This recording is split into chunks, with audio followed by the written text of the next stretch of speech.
जे काही संसाधन आहेत, जे काही रिसोर्सेस आहेत, त्याचा वापर करून बाहेर जाण्याचं नाही. आपल्याच शेतावर सुद्धा 4 एकर शेती आहे आणि एकच गाय आहे, तर त्या शेतकऱ्यानं बाहेरचं कुठलंही इनपुट विकत न आणता कमी खर्चामध्ये हे सगळे जे तुम्ही ज्या 5 दिवसामध्ये शिकलात इनपुट बनवणं, जसं मास्टर आहे, ब्रह्मास्त्र आहे किंवा घनामृत, जीवामृत, वेगवेगळे आहे, हे सगळे सेंद्रियचे घटक आहेत.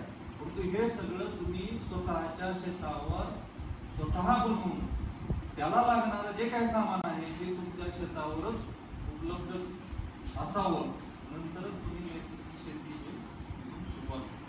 तर ही सेंद्रिय शेती आणि नैसर्गिक शेती फरक कळाला का तुम्हाला? बाहेरचं काही विकत आणायचं नाही.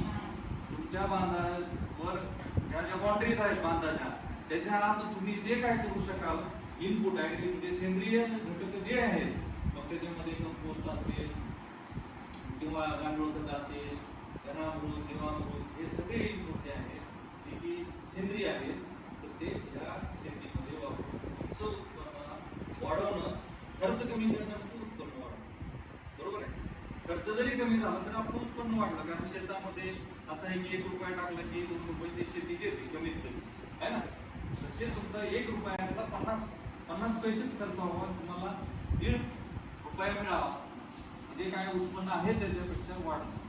म्हणजे जो काय शेतीचा आता खर्च कशामध्ये आहे, जास्त खर्च कशावर? इनपुटवर.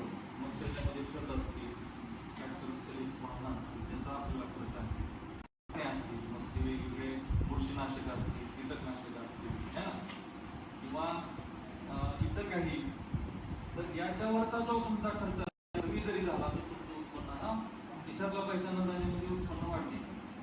बरोबर आहे? तर ह्याच्यामध्ये हा फरक कळाला.